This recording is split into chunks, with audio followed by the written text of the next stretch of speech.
Ce soir, nous allons étudier un thème dont on parle souvent, qui est Satan. Satan, on en parle très souvent, de ci, de là, et de Satan ceci, Satan cela, mais est-ce qu'on sait vraiment qui il est? Et ce soir, pour bien comprendre qui il est, et on va le voir à la fin, pour mieux comprendre sa stratégie et le voir un petit peu et le dévoiler, je dirais, dans toutes ses stratégies, eh bien, nous allons regarder qui il était. Pardon. Qui il était avant la chute, avant sa chute. Alors, on ne va pas voir tout, parce que je pense qu'il faudrait au moins 4 ou 5 soirées. On va voir quelques points qui me semblent des points importants. Ensuite, il y a énormément de choses qui existent déjà sur Internet, etc., sur qui est Satan. Vous tapez qui est Satan, et vous avez des études bibliques qui sont très bien faites, structurées. Je ne parle pas de vidéos, mais je parle de structure. Vous avez des versets bibliques, Satan, il est tentateur, etc., etc. Donc, voilà. Donc, on ne va pas rentrer dans cette définition de ce qu'il est, parce qu'il existe déjà beaucoup de choses, et ce serait une redite, ça perdrait peut-être beaucoup de temps, et ce ne serait pas très utile. Par contre, ce que nous allons faire, c'est vraiment essayer de comprendre qui il était, quelle était sa place, quelle était sa fonction, et on va comprendre ce qu'il fait et ce qu'il est aujourd'hui. Alors, nous allons lire un texte dans Ézéchiel. Alors, il en existe deux dans Ézéchiel. On va surtout en étudier un. Il faudrait une autre soirée complète pour étudier l'autre. Je pense que déjà, ce qu'on va voir ce soir va éclairer pas mal. Donc, Ézéchiel, chapitre 28, versets 11 à 19. Pardon. La parole de l'Éternel me fut adressée en ces mots, donc à Ézéchiel. Fils de l'homme, prononce une complainte sur le roi de Tyr. Tu lui diras, ainsi parle le Seigneur, l'Éternel. Tu étais le sceau à la perfection, tu étais plein de sagesse, parfait en beauté, tu étais en Éden, le jardin de Dieu. Tu étais couvert de toute espèce de pierres précieuses, de sardoine, de topaze, de diamants, de chrysolite, d'onyx, de jaspe, de saphir, d'escarboucle, d'émeraude et d'or. Tes tambourins et tes flûtes étaient à ton service. Pardon. Préparé pour le jour où tu fus créé. Tu étais un chérubin protecteur aux ailes déployées. Je t'avais placé et tu étais sur la sainte montagne de Dieu.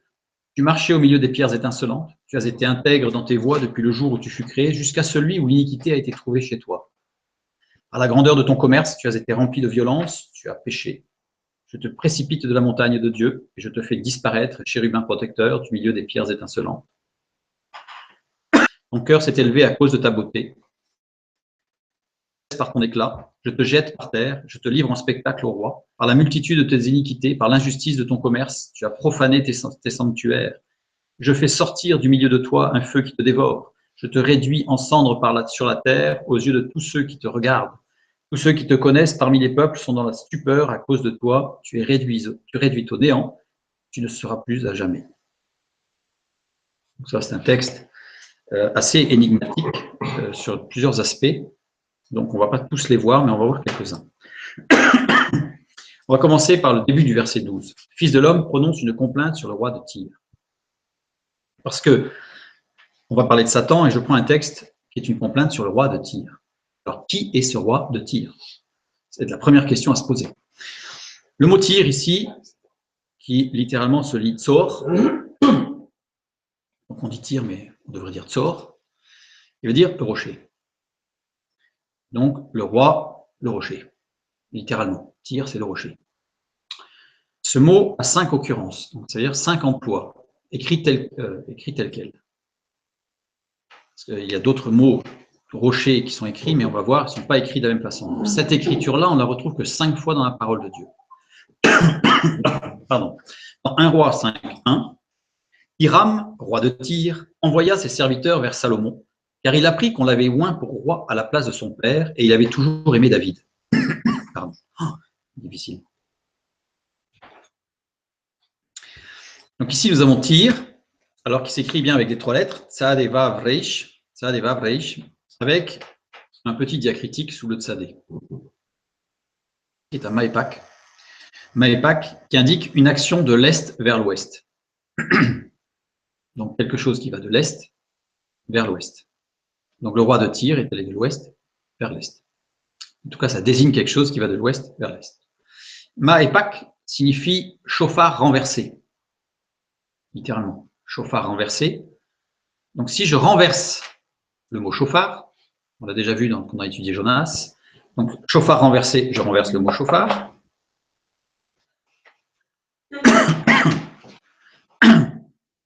Et littéralement, cela signifie avoir les pieds dans l'eau ou dans la boue. Avoir les pieds dans l'eau ou dans la boue, littéralement. Donc ce petit diacritique désigne quelque chose de particulier. Pardon. En fait, ce mot, Tsor, écrit avec ce diacritique, désigne la ville de Tyr, à l'ouest d'Israël, en bord de mer. Donc de l'est vers l'ouest. Donc c'est à l'extrême ouest. Donc Hiram, roi de Tyr, était un roi qui était à l'extrême ouest et qui avait les pieds dans l'eau. Donc c'est la ville de Tyr, qui est en bord de mer. Voici la carte actuelle avec le Liban. Tyr est au sud du Liban, donc c'est une ville qui est aujourd'hui libanaise. Et elle a une particularité, cette ville.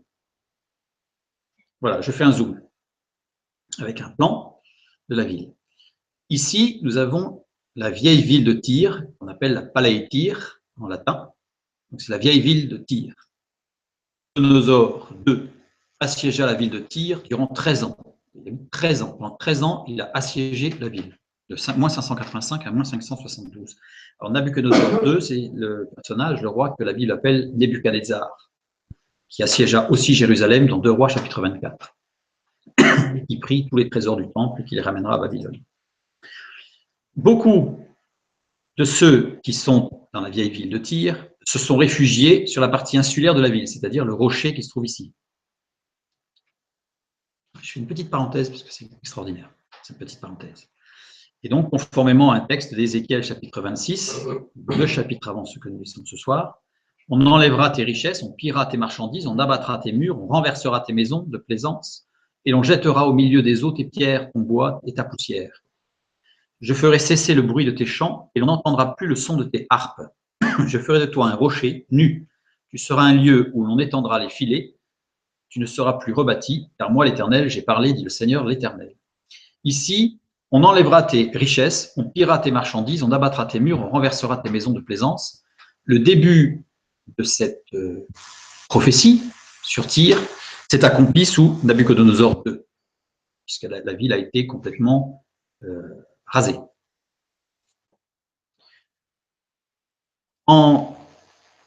Cependant, le texte est quand même curieux parce qu'on ne connaît pas dans l'histoire d'homme, de conquérant, qui ait vaincu une ville, qui l'ait rasée, et qui se soit embêté à tout jeter les pierres de la ville dans l'eau.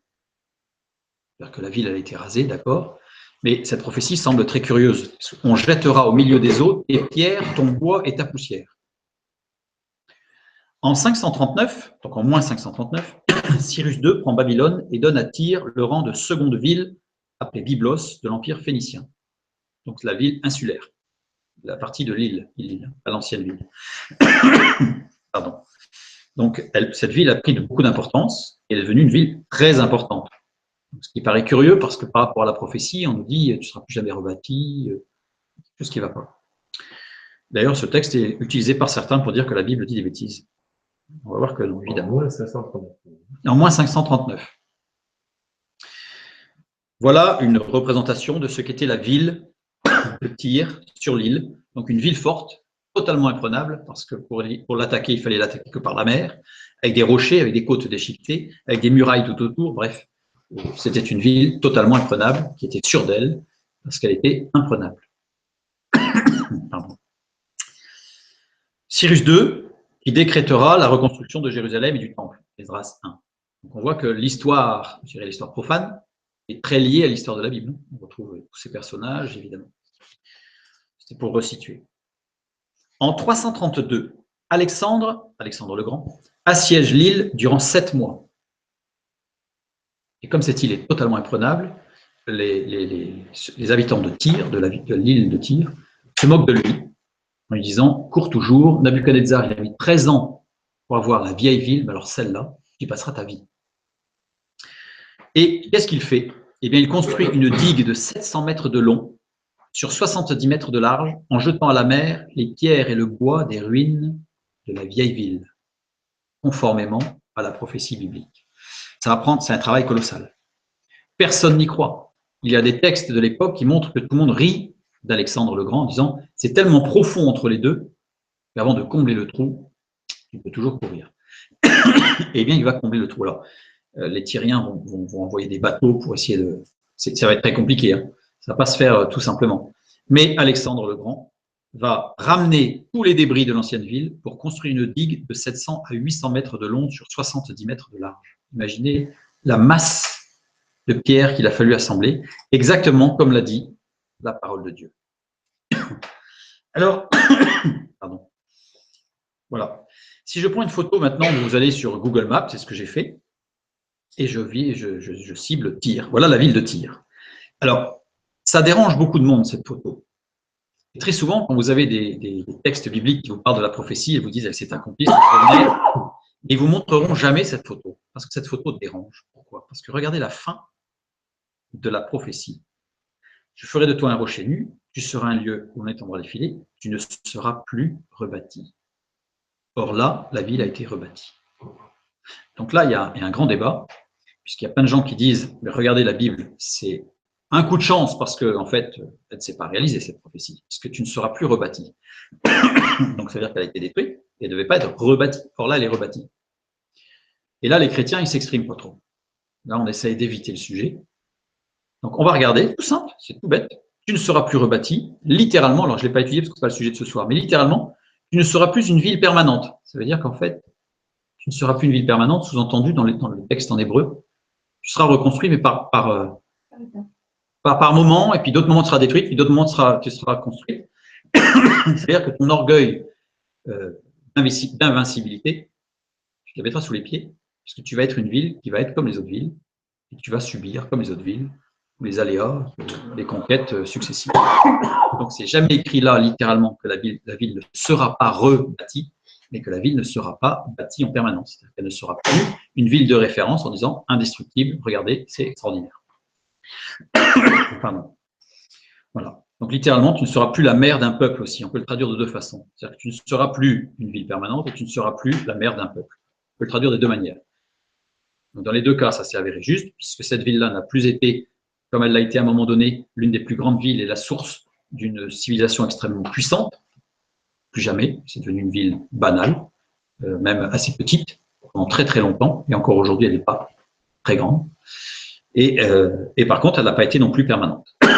Donc, on a la prophétie biblique qui s'est accomplie à la lettre dans sa totalité. Tout ça, c'était pour faire le petit pot là. On revient. Ça, c'était pour faire le point sur cette ville de Tyr. C'est un petit clin d'œil sur une prophétie biblique extraordinaire. Donc, sur les 5 occurrences du mot de Tyr, qui nous intéresse, la première, il est clair qu'il s'agit de la ville de Tyr. Bon. Deuxième, psaume 83, verset 7. Gebal, Amon, Amalek, les Philistins avec les habitants de Tyr, etc., etc. Donc là, on cite plusieurs personnes. Ce mot, c'est bien qu'il apparaisse. Bref, c'est le même, voilà, il y a un petit souci, mais avec un diacritique différent, c'est pas le même. C'est un silouk, mais le silouk signifie simplement que c'est la fin du verset. Donc, n'a aucun sens ni topographique, ni typologique. C'est juste pour dire que c'est la fin du verset à cet endroit-là. Donc, et cette ville, en fait, désigne les habitants, parce qu'on voit bien, les habitants de Tyr. Donc, ce n'est pas une personne en particulier, ce sont les habitants de Tyr. Hommes et femmes de la ville. Ensuite, troisième texte, Ézéchiel 27, 3. Tu diras à Tyr, ô toi qui es assise au bord de la mer et qui trafique avec les peuples d'un grand nombre d'îles. Ainsi parle le Seigneur l'Éternel. Tyr, tu disais, je suis parfaite en beauté, etc. Alors, c'est un texte qui est très intéressant. On ne va pas le regarder ce soir, mais ça aurait été intéressant, mais c'est trop long. Pardon, il faudra peut-être une autre fois. Tyr ici s'écrit Tsour, avec les mêmes 3 lettres, mais avec un Zakef Gadol. C'est-à-dire que ce n'est pas encore le même diacritique, un Zakef Gadol, qui veut dire littéralement grande élévation, qui s'élève grandement, qui s'érige. Il y a un mot qui est traduit par érection, c'est-à-dire qui s'élève tout droit pour se mettre en affront, telle une barricade. Cette ville s'élève grandement, se tire. Tyr s'élève grandement. Katon, donc ce Zakef Gadol est formé d'un katon, qui veut dire rupture. Il y a une sens de rupture, il y a quelque chose de cassé. Et tu diras à Tyr, donc c'est dans le même verset, tu diras à Tyr, et là c'est écrit Tyr, c'est pas écrit de la même façon, puisqu'ici on a un mot qui commence par la lettre Lamed, désigne un mouvement expansif qui s'applique à toutes les idées d'élévation et de possession. C'est quelque chose qui s'élève et qui va posséder, qui va prendre possession, donc, et qui s'étend, qui s'étend, qui s'étend, qui s'étend. Voilà. Avec un petit réveil au-dessus de la deuxième lettre, qui désigne les 4 directions cardinales. Donc ça correspond bien au sens, c'est-à-dire qu'il s'étend dans toutes les directions. Donc il y a quelque chose qui va au-delà de la ville, puisque la ville étant insulaire, elle ne pouvait pas se développer du côté de la Méditerranée, donc il fallait qu'elle se développe du côté de la Terre. Or là, on a les 4 directions. Donc on va y revenir après. Dans Ézéchiel 27, 8, donc toujours dans le même chapitre 27, on a un nouveau tir, qui s'écrit cette fois-ci sourd avec une pashta, qui veut dire mot lié au mot suivant. Le mot suivant, c'est lequel? Alors voilà, je l'écris ici. Littéralement, si je traduis littéralement, hein, dans l'ordre des mots, était, dans, il, pilote. Alors, on ne va pas l'étudier, on le fera une autre fois, désigne un cas de possession. Ça veut dire que là, en fait, on le verra quand on étudiera tout le chapitre 27, rapidement, puisque une prochaine fois, nous étudierons les cas de possession. Nous avons une description ici des habitants de cette ville de Tyr, dont les chefs militaires qui ont été reconnus dans l'histoire comme étant des très très fins stratèges d'une intelligence hors du commun. En fait, le texte biblique nous dit qu'ils étaient possédés. Donc c'est ici, en eux était quelque chose. Bon, j'ai mis voir plus loin, mais ce sera une autre étude, parce que ça nous aurait amené trop loin. Et Ézéchiel, verset 28, chapitre 28, verset 12, pardon, Fils de l'homme prononce une complainte sur le roi de Tyr, notre roi de Tyr, avec ici une écriture particulière, avec un etnata qui veut dire césure du verset à cet endroit. C'est-à-dire que le verset s'arrête, enfin, le verset se coupe à cet endroit, il n'est pas terminé, mais il doit se couper à cet endroit-là et indique le nord. Parce qu'il y a d'autres diacritiques qui indiquent qu'il y a une césure, sans indiquer le nord. Ça veut dire que ce mot-là, alors on a vu tout à l'heure qu'il y avait un mot tir qui indiquait que c'était à l'ouest, et là on a ce mot qui nous dit le nord. Et l'autre qui disait que ça s'étend, c'est au chapitre 27, que cette ville s'étend et prend possession d'un tas de choses. Or, Tyr est à l'ouest. Donc ce diacritique, s'il désigne la ville de Tyr, c'est faux. Ça veut dire qu'il ne désigne pas la ville de Tyr. Qu'est-ce qu'il désigne?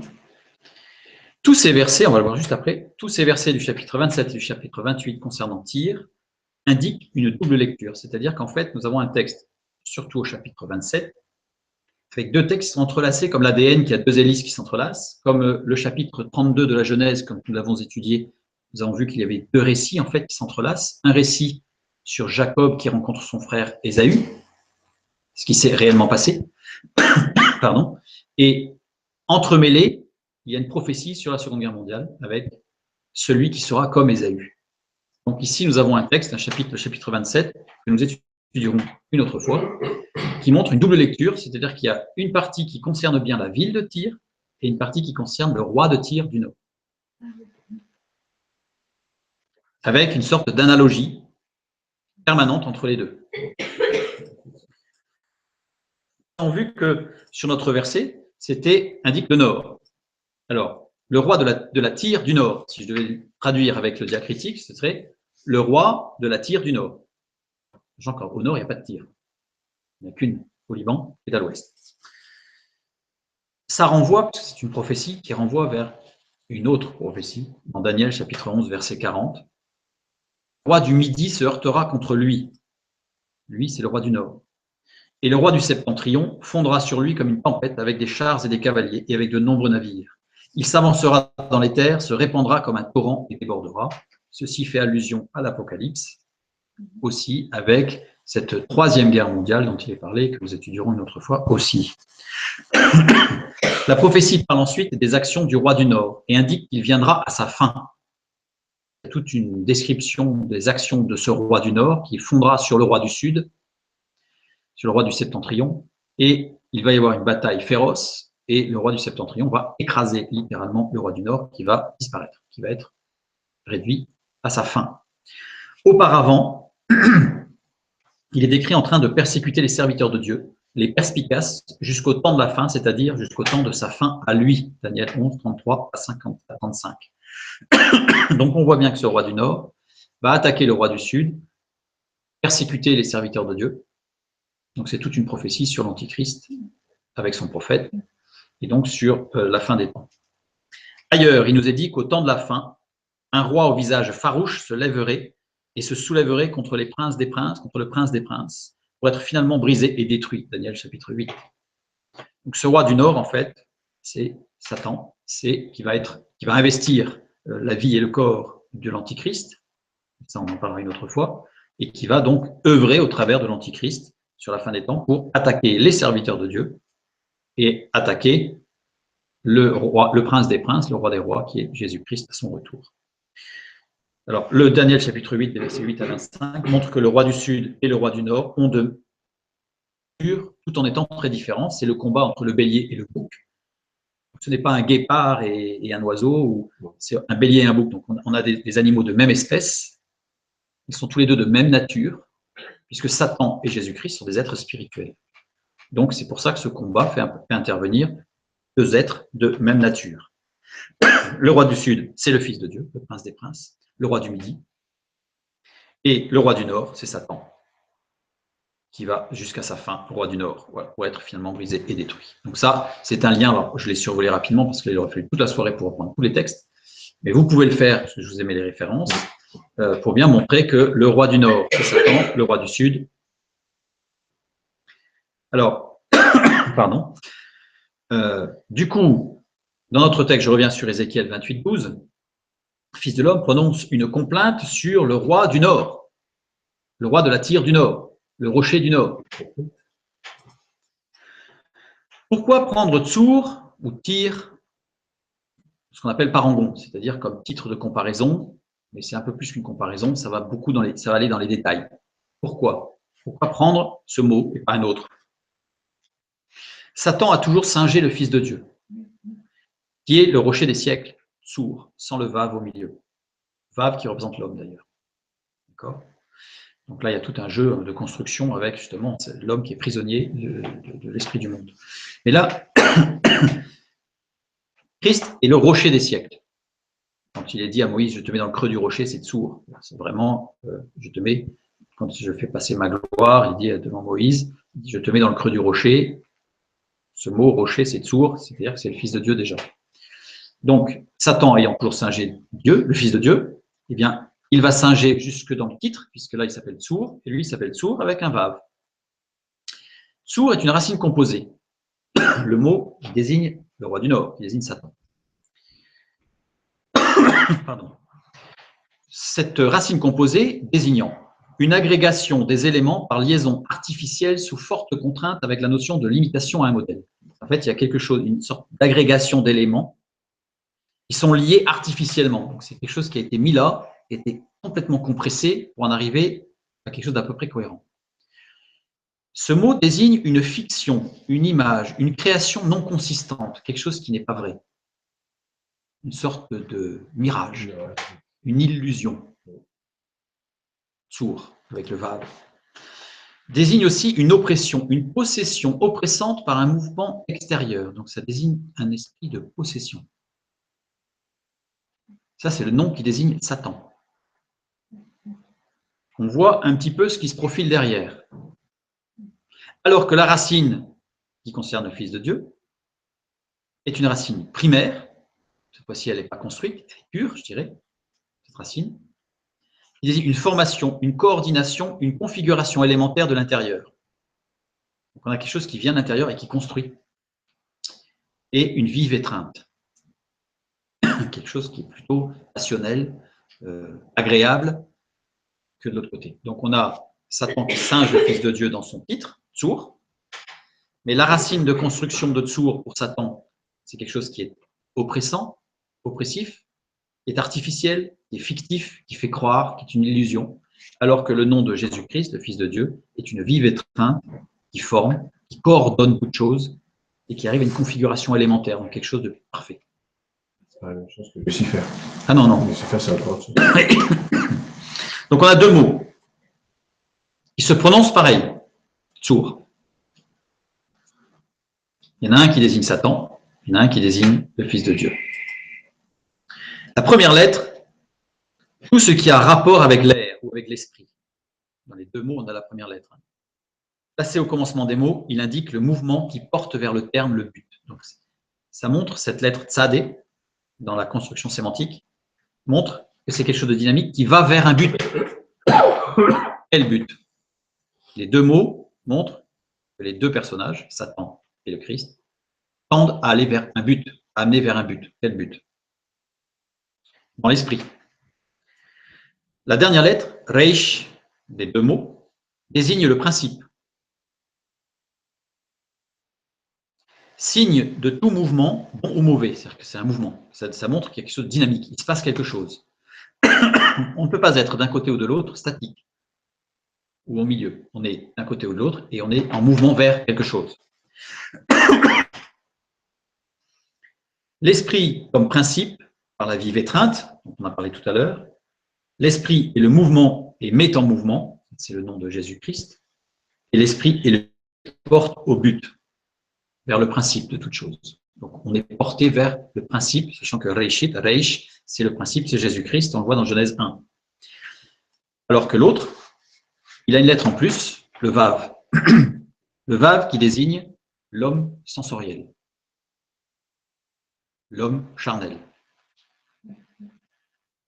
Satan, l'esprit des sens comme principe, et non pas l'esprit de Dieu comme principe. Les sens induisent le mouvement de façon oppressante, alors que pour Jésus-Christ, c'est l'Esprit Saint qui implique le mouvement. Rappelez-vous ce qu'on a vu sur la chute, et sur ce qui se passe en fait à la chute. Les sens sont le but et portent au but. C'est Satan. Alors que il faut c'est l'esprit et le but et portent au but l'Esprit de Dieu pour Jésus-Christ. Donc on voit que les deux en fait ont exactement la même construction, mais dans leur construction, on a déjà, merci, on a déjà tout le programme, je dirais, de l'un et de l'autre. D'où ce jeu de mots pour ce roi de Tyr. Il y a d'autres villes qui auraient pu être prises comme symbole, mais là, en fait, le jeu de mots va très, très loin. C'est pour ça que j'ai parlé de parangon tout à l'heure, parce que ça va très, très loin. Reprenons notre texte du verset 12 maintenant. On a parlé du roi de Tyr. Maintenant, on va regarder, c'est que c'est Satan, dans la description prophétique.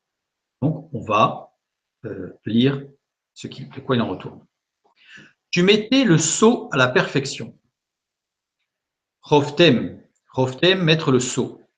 C'est un apax. Alors, je vais le dire souvent que ce sont des apax, mais il est évident que dans ce passage, il y a essentiellement des apax. Puisque ce sont des choses qui concernent Satan, donc c'est utilisé qu'une seule fois, ce sont des mots qui ne concernent que lui, et que des cas particuliers pour lui. Donc souvent, ce sont des apax. Donc Roftem, qui veut dire retenir, qui veut dire sceller, qui veut dire mettre fin. La perfection, takénit, mesure, modèle, proportion. C'est-à-dire qu'en fait, tu mettais le sceau, ou tu retenais, ou tu mettais fin à la mesure, à la proportion idéale, à quelque chose de mesuré. Une mesure. Sa construction, avec un trave pointé, une solution de continuité. Donc, il y a quelque chose qui va continuer. C'est une solution de continuité. Kafnun définit tout ce qui est assez énergétique pour devenir palpable, pour être accessible au sens. Circonscrit, ces deux lettres circonscrivent tout ce qui possède une réalité physique, un corps consistant et solide. Et les deux dernières lettres définissent la nature objective des choses. Quand on dit objective, c'est-à-dire dans le sens des sens, ce qui est vérifiable, mesurable. Donc, tu scellais tout ce qui était mesurable. Ce mot a deux occurrences. Takénit, cette perfection, on ne la voit que deux fois dans la parole de Dieu. La deuxième fois, c'est dans Ézéchiel 43:10, où il est dit « Toi, fils de l'homme, montre ce temple à la maison d'Israël, ils en mesurent le plan, takénit, donc dans un cas, ça a été traduit par la perfection, mais dans l'autre, c'est le plan. Ils en mesurent le plan et qu'ils rougissent de leurs iniquités. » Pardon. Le chapitre 43 d'Ézéchiel est un chapitre particulier, c'est un chapitre qui nous montre que la Shekinah, c'est-à-dire la gloire de Dieu, se manifeste et revient habiter au milieu de son peuple. Elle reprend possession du temple et de la ville. C'est une prophétie sur la fin des temps, une fois de plus. Et ici, ils en mesurent le plan, Oumadédou, deux occurrences, une fois de plus. Première lettre, Vav pointé, qui veut dire une conversion, une transformation. Alors quand on dit conversion, ça peut être une conversion de l'eau en vapeur. Quand on dit conversion, ce n'est pas forcément spirituel. Ça peut être spirituel, ça ne se limite pas à quelque chose de physique. Mais c'est une conversion, une transformation qui est passée dans un autre état. Donc une conversion.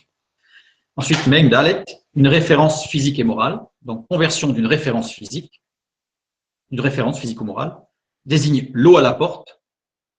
Alors l'eau à la porte, oui, petit texte. Un récipient d'eau se trouvait à la porte pour qu'on puisse se laver les pieds avant de marcher sur le tapis, et un vêtement ou un morceau de tissu rectangulaire était utilisé comme un revêtement pour le corps, pour les invités.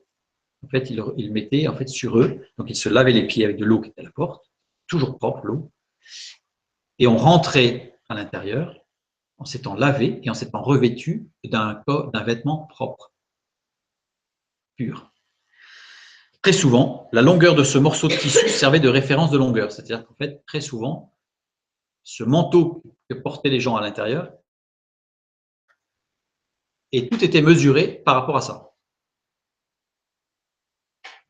C'était la coutume, c'était comme ça. Et donc, ce mot, Oumadédou, ce mot de mesure, renvoie à l'eau qui était à la porte et aux vêtements que l'on portait pour rentrer, aux vêtements propres que l'on devait revêtir. Ça rappelle un peu cette parabole des noces, où les gens devaient être revêtus de vêtements propres, dignes de la noce, pour être accueillis pour la noce. Donc tout ça pour montrer que, je n'ai pas fini, mais l'autre Dalet, l'avant-dernière lettre, emblème de toute existence physique, et la dernière lettre, c'est à nouveau une conversion. Et les deux occurrences de ce mot, Oumadédou, alors je vais dans le détail parce que c'est très important pour bien comprendre tout le reste. C'est dans Deutéronome 21, les anciens et tes juges iront mesurer les distances à partir du cadavre jusqu'aux villes des environs. Donc ce mot est utilisé à deux endroits. Pour Deutéronome 21, où on devait mesurer une distance par rapport à un cadavre, c'est-à-dire quelqu'un qui avait été tué par un inconnu, on ne savait pas qui, et donc on devait mesurer les distances par rapport aux villes. La ville la plus proche les anciens devaient venir faire un sacrifice de disculpabilité, non pas de culpabilité. C'est-à-dire qu'en fait, c'est un sacrifice devant l'Éternel. Nous ne savons pas qui a tué cette personne. J'ai appelé ça un sacrifice de disculpabilité. Il s'engageait devant Dieu en disant nous ne savons pas qui. Tout ça pour montrer que Dieu, dans Ésaïe 43, replace les références. En fait, ces textes-là nous montrent que dans Ésaïe 43, Dieu va reprendre possession. 43, Dieu va reprendre possession du temple, va reprendre possession de toutes choses pour replacer les références divines sur distance, plan, etc. Les distances pour la gestion du monde physique. Dieu a établi des règles de gestion de toutes choses. J'ai un exemple dans Deutéronome toujours, Dieu a établi des règles de gestion des villes. Une ville devait avoir pas plus de 20 000 habitants, avec une ceinture verte autour non cultivée, puis une ceinture à l'extérieur encore qui était cultivée. Donc ça, c'était des règles que Dieu avait établies. Mais il a établi des règles sur toutes choses. Si on les applique, on sait aujourd'hui que si on applique la règle qui est dans le Deutéronome, ça veut dire que la ceinture verte va absorber la pollution de la ville. On le sait aujourd'hui. Donc il suffisait d'appliquer les règles données par Dieu et on n'aurait pas de problème de pollution. Bon, tout ça, c'est pour montrer que Dieu va reprendre possession des règles sociales, physiques, morales et spirituelles, bien sûr, mais tout, pas que spirituel, tout. Il va tout reprendre en main, ça c'est pendant le millénium. Pardon. Donc tout ça, je remonte, maintenant je remonte. Ça montre, ces deux textes, tu mettais le sceau à la perfection, littéralement, ça ne veut pas du tout dire ça, ça veut dire que Satan gérait les modèles et les dimensions du monde physique. Il était le gérant, le gestionnaire de tout ce qui gérait le monde physique. Et il avait aussi ce nom-là alors à l'époque. Oui, ça ne s'appelait pas Satan. Ah voilà. Ça ne s'appelait pas Satan. C'est le prince de la puissance de l'air qui est dans le monde. En fait. Oui, c'est ça, c'est le prince de la puissance de l'air qui est dans le monde, et on va le voir justement à la fin, et on va comprendre ce qu'il est aujourd'hui par rapport à ce qu'il était. Nous avons compris cette première partie du verset. Tu mettais le seau à la perte à temps et gérer toutes les dimensions physiques du monde. On va prendre la suite. Tu étais plein de sagesse. Chokma. Chokma, tu étais rempli de compétences dans la gestion et l'administration. C'est bien complémentaire de la phrase d'avant. C'est-à-dire que littéralement, il était rempli de compétences et d'administration. Il était rempli de maîtrise technique. Sage, éthique et religieuse. Donc c'est la sagesse éthique et religieuse attribuée à Dieu. Mais elle est attribuée qu'à Dieu. Quand elle a ce sens de sagesse éthique et religieuse, elle n'est attribuée qu'à Dieu. Cette sagesse, Chokma, est personnifiée dans le Fils de Dieu. Puisqu'il nous est dit que en fait, c'est la sagesse. Et la personnification du Fils de Dieu reprend tous les éléments de la compétence dans la gestion et l'administration, de la maîtrise technique, de la sagesse éthique et religieuse attribuée à Dieu, dans plusieurs textes. Ce qui montre bien que le Fils de Dieu est Dieu, d'ailleurs, puisque lui-même étant personnifié dans la sagesse, et la sagesse n'étant attribuée qu'à Dieu, si lui-même est comparé à la sagesse, ça veut dire qu'il est Dieu. Donc, le Fils de Dieu est Dieu. Cette sagesse personnifiée, elle a été engendrée avant tout pour être l'architecte et le conseiller de Dieu dans la création. Proverbe 8, 22 à 31. Cette sagesse personnifiée, donc le Fils de Dieu, a été engendrée, non pas créée, avant tout pour être l'architecte et le conseiller de Dieu dans la création. Cette sagesse, elle construit un palais et répand un festin pour ceux qui recevront ses instructions. Ça, c'est pour la fin des temps, Proverbe chapitre 9, et des versets 1 à 5. Cette sagesse personnifiée, le Christ, elle enseigne en public. Et ça a été toute l'œuvre de Jésus-Christ sur terre, d'enseigner en public. La sagesse donne à ses élèves l'esprit divin, avec un grand E, l'esprit divin. Proverbe 1, 23. Et Jésus est dit, je vous envoie le consolateur, l'esprit qui vient du Père. On a toutes les actions de Jésus-Christ. Quand Jésus a dit, j'ai tout accompli, tout est accompli, c'est une réalité profonde de la parole de Dieu, dans le moindre détail, y compris au niveau de cette sagesse où il est la personnification de la sagesse. Cette sagesse, Chokma, peut être obtenue par l'homme. Son principe fondamental est de craindre Dieu. Il ne devient pas sagesse, l'homme. Il obtient, il reçoit la sagesse, alors que la sagesse est personnifiée, elle est Christ. Différence. Donc, l'homme, lui, reçoit la sagesse, et le principe fondamental pour recevoir la sagesse, c'est la crainte de Dieu. Elle est un don de Dieu, ça, Ecclésiaste 2, etc. Maintenant, tu étais plein de sagesse, donc il était plein de ses compétences de gestion, de cette maîtrise technique, Satan, avant la chute. Plein, malé. Malé, qui veut dire, qui désigne une agglomération d'ingrédients pour remplir quelque chose. Ça veut dire qu'il était plein. Et ça veut pas dire qu'il avait tout. Imaginez, vous avez un verre d'eau, vous êtes face à l'océan. Vous allez mettre de l'eau de l'océan dans le verre, quand le verre est plein, vous arrêtez. Mais vous n'avez pas vidé l'océan. Ça veut dire qu'il n'avait pas tout. Et était plein de compétences. Vous voyez, il faut montrer la différence, parce que souvent, quand on lit ce texte, on a l'impression qu'il était. Non, il n'était pas tout. Il était créé en tant que chérubin, parce que le texte après va le dire, en tant que chérubin. Et en tant que chérubin, je dirais, si on peut dire, chaque recoin de son être spirituel était. Mais il n'avait pas toutes les compétences. Dans la hiérarchie des anges, c'est le chérubin. On ne va pas parler de la hiérarchie angélique ce soir, mais on en parlera une autre fois. Pour comprendre là aussi la démonologie, il faut comprendre l'angélologie. Là, on va juste parler de Satan. Donc, il a été créé chérubin et il a reçu, on va dire, un tas de compétences et pas toutes les compétences. Il n'est pas Dieu, voilà. Mais dans ce texte, il était plein de sagesse, on a l'impression qu'il débordait de sagesse, absolument pas. Il était rempli de certaines compétences. Il vit dans lui, mais il n'avait pas tout. Il n'avait pas tout. Satan a reçu des dons limités dans sa condition d'être créé. Il a reçu cette sagesse, mais cette sagesse est un don de Dieu. Donc, lui-même a reçu des dons de Dieu, mais pas tous. Il n'était pas tout au sujet de la perfection. Donc, Satan a reçu des dons limités dans sa condition d'être créé. Satan a reçu des dons techniques et non spirituels, puisque la sagesse éthique est attribuée, et religieuse, donc spirituelle, est attribuée à Dieu seul. Donc, il a reçu des dons techniques de gestion, mais il n'a pas reçu de dons spirituels.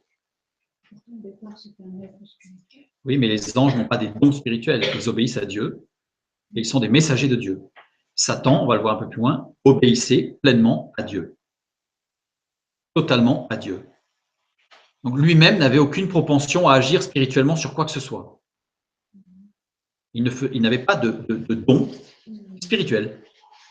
Au même titre que les anges n'ont pas de dons spirituels. Ils ne peuvent pas faire enflammer un buisson sans qu'il se consume. Ils ne peuvent rien faire. Ils peuvent agir sur la matière, mais pas agir spirituellement sur quelque chose. Satan n'était pas la sagesse, puisque la sagesse est personnifiée dans le Fils de Dieu. Donc Satan n'était pas la sagesse. On nous dit qu'il était parfait en beauté. Là, on a l'impression que là, c'est un être presque Dieu, quoi. Hein. Alors, Oukalil, parfait. C'est un apax, car normalement, il s'écrit sans le vav pointé au départ. Donc, c'est un apax, puisqu'il y a change pour Satan, avant sa chute. Et cette lettre, c'est la conversion, la transformation, le changement d'état. Les deux lettres suivantes, Aflamed, action de travailler à la récolte. Ça veut dire quoi? C'est action d'apprivoiser les animaux, de préparer les constructions, de passer la charrue et de récolter. C'est un terme technique au niveau agriculture, au niveau agricole, puisqu'il désigne en fait l'action de travailler à la récolte. Travailler à la récolte, ça veut dire on la prépare, on va travailler les animaux qui vont pouvoir charruer, transporter les charrettes, etc. On va préparer les constructions pour recevoir les animaux, etc. Tout ça, remarquez bien que tout ça, c'est matériel.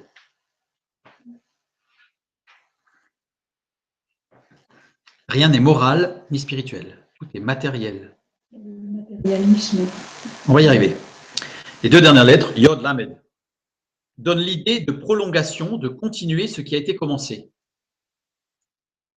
Donc, en fait, Satan n'a rien fait de lui-même. Il n'a fait que continuer fait avant ce qui a été commencé. Donc, il a pris la relève quelque part. On lui a donné une mission plutôt. Et il n'a rien fait de lui-même. Rien fait de lui-même. Et il devait gérer d'un point de vue physique. C'est Dieu, le Logos, qui a tout créé et organisé, qui a tout préparé dès Genèse chapitre 1, versets 1 et 2. On l'a vu dans notre étude sur la Genèse, justement. Satan n'avait qu'à suivre les plans du maître. Je crois que j'ai mis, voilà, comme un gérant dans une exploitation agricole. On imagine quelqu'un qui a été mis responsable d'une exploitation agricole, et il y a le propriétaire qui lui dit tu vas faire du blé, du maïs, et lui, voilà le blé, voilà le maïs, voilà les engins, voilà ce qu'il faut, les animaux, etc. Donc, et lui, il organise, il gère, il est gérant de tout ce qui va être physique, l'organisation des choses matérielles. Il faisait aussi de la musique. On va y venir. On va y venir. Parfait en beauté. Donc, on a vu que cette perfection, en fait, ce n'était pas une perfection en réalité. C'était plutôt où il transformait les choses matérielles, l'organisation, la gestion. Il était très bon. Là, il gérait parfaitement. Mais ce n'était pas une perfection totale, comme il n'avait pas des dons. Tous les dons, il avait des dons. Et bien là, il n'était pas parfait, mais il était dans l'organisation et dans ce qu'il faisait au niveau de ses dons. La beauté, Yopi. Yopi, presque Yopi. Yopi, 5 occurrences dans la parole de Dieu. Ça va être intéressant, parce que les deux premières lettres désignent ce qui est complet. Donc, pas forcément parfait, hein, mais complet. Et la dernière lettre, c'est la marque du futur. pour comprendre le sens exact de Yopi, on va aller lire dans Ésaïe chapitre 3, verset 24, où ce mot est employé dans une liste de mots où il est dit, il met en opposition le chauve et celui qui a des cheveux. Donc c'est-à-dire qu'en fait, il met en opposition les deux extrêmes. Et il va mettre en opposition ce mot, Yopi, dans une marque flétrissante au lieu de beauté. Donc c'est-à-dire que l'opposé de ce mot, c'est la marque flétrissante, ici dans le texte. Donc pour bien comprendre ce que veut dire beauté, on va regarder ce que veut dire son opposé. Au même titre que si on veut définir le bien, si on définit le mal, on sait que le bien, c'est tout l'inverse du bien. Et bien là, on va définir ce qu'est la beauté, puisque le texte biblique nous permet de définir ce qui est l'inverse de la beauté. Qui est l'inverse de ce mot, toute force oppressante. En réalité, Yopi, c'est vers la complète liberté. L'inverse de ce qui est oppressant. C'est quoi l'inverse de ce qui est oppressant? C'est ce qui est libérateur. Ce qui est libérateur, c'est ce qui rend libre. Le texte biblique nous donne la définition, à ce texte d'Ésaïe, de la beauté, puisqu'il nous dit que c'est l'inverse de ce qui est oppressant. Donc, il organisait toute chose, Satan, pourquoi? Le travail de Satan consistait à mener la création à la complète liberté. C'est-à-dire que le travail que Satan avait, le rôle que Dieu avait donné à Satan avant sa chute, c'était d'amener le monde, dans l'organisation du monde, de toute chose, à vivre libre, pleinement libre, comme Adam et Ève vivaient pleinement libres dans le jardin d'Éden avant la chute. Il fait croire que la liberté, c'est de s'éloigner de Dieu, c'est ça. On va voir tout ça, ça va être tac, tac, tac. Tout va s'enchaîner et on va voir sa stratégie à partir de là. Parce qu'en fait, il avait son job, c'était gérer la création du Logos dans son modèle architectural, dans son plan, dans ses dimensions, etc., afin que toute la création vive pleinement vers la liberté, arrive à s'épanouir vers une liberté totale. Ça, c'était le job de Satan. Le verset 13 maintenant. Tu étais en Éden, le jardin de Dieu. On va étudier ça. Hein. Tu étais couvert de toute espèce de pierres précieuses. Et là, on a toute une liste de sardoine, de topaz, de diamant, de chrysolite, d'onyx, de jaspe, de saphir, d'escarboucle, d'émeraude et d'or. Donc, c'est plutôt des minéraux que des pierres, d'ailleurs. Après, on a tes tambourins et tes flûtes étaient à ton service, préparés pour le jour où tu fus créé.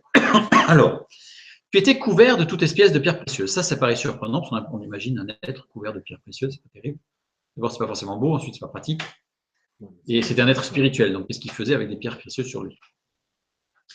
Mesou Kateka, tu étais couvert. On peut imaginer qu'évidemment, c'est un apax, parce que ça tombe, qui est écrit comme ça. La racine centrale du mot, racine centrale. La racine centrale veut dire couverture protectrice. Tu es couvert, on voit le sens. Sauf que cette racine indique une couverture. Le préparateur de récolte, je l'ai mis entre guillemets, puisque c'était celui qui devait préparer des récoltes, travailler à la récolte, comme on a vu tout à l'heure. Cultures et troupeaux. On dit récolte, ça veut dire aussi le lait des vaches, ça veut dire. Donc, c'est pas que la récolte au niveau végétal. Construisez une couverture, un abri, contre le soleil, le vent ou la pluie. Ces couvertures étaient souvent construites sur une position élevée et à partir de matériaux facilement disponibles, tels que des arbustes, des épines et des petits arbres. Donc là, on a quelque chose de particulier qui correspond encore à la description de ce que devait faire Satan avant sa chute, à savoir travailler à la récolte. Travailler pour que toute la création récolte la liberté, en fait, aille vers la liberté. Les deux dernières lettres caractérisent le point où les choses sont formées quant à leur partie ou agrégées les unes aux autres. Le point de contact par où elles se touchent, le point central vers lequel elles gravitent. Ça veut dire qu'en fait, ce terme, ces deux lettres, désignent l'endroit où les choses se construisent. L'endroit où les choses se construisent. Et la première lettre, placée en début des mots, la lettre Meim, eh bien, cette lettre, alors nous c'est au féminin, mais en hébreu c'est au masculin, peint tout ce qui est local et plastique. Donc, on a encore quelque chose de physique. De toute espèce de pierre, il n'y a pas le mot espèce. Yekara. Yekara, 2 dernières lettres, mouvement qui part du centre vers la circonférence. Et les 2 premières lettres, une restriction. Et les 2 dernières lettres à nouveau, c'est pas dans l'ordre, voir ou être visible. Alors, qu'est-ce que cela signifie? Satan a mis en place la structure minérale des pierres cristallines. C'est ce que ça signifie. Puisqu'en fait, je me suis amusé, alors je ne l'ai pas prévu, je ne l'ai pas projeté ce soir, parce que ça aurait été un peu long. Je me suis amusé à prendre les compositions chimiques de toutes ces pierres, de regarder tous les éléments du tableau de Mendeleïev de toutes ces pierres, et on y retrouve quelque chose d'assez extraordinaire, puisqu'on y retrouve non pas tout le tableau de Mendeleïev, on ne retrouve pas tout, mais on retrouve tous les éléments indispensables à la vie biologique, dont les organismes ont besoin. Et quand on prend sur la planète tous les gisements de toutes ces pierres-là, je les ai positionnés sur les continents. Voilà. Alors j'avais préparé ça, mais mon ordinateur a planté, donc j'ai perdu la préparation de l'image que j'avais prévue. C'est pour ça qu'elle n'est pas projetée. Et si on reprend et qu'on reforme le globe, comme je l'ai déjà fait avec cette fleur à 8 pétales, on se rend compte que tous les minéraux font tout le tour exactement de la Terre telle qu'elle était créée au départ. Comme une sorte de protection, de barrière tout autour. C'est pas anodin. C'est pas anodin. Il y a un autre fait qui est très très particulier, mais là on ne va pas le soulever, je ne fais que le remarquer, c'est que ces pierres-là font toute partie du pectoral, du sacrificateur. Je crois que le pectoral du sacrificateur en a 2 de plus, parce que là il y a l'or, et bon, tout à fait les mêmes. Alors il y a des raisons, on ne va pas étudier ça ce soir. Mais ce qui est extraordinaire, c'est qu'aucune de ces pierres ne peut être trouvée en Israël. Puisqu'elles sont toutes en périphérie de cette fleur à 8 pétales.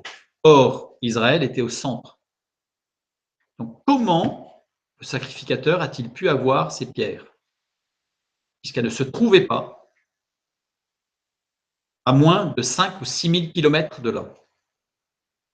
Ça, c'est une question fort intéressante sur le pectoral.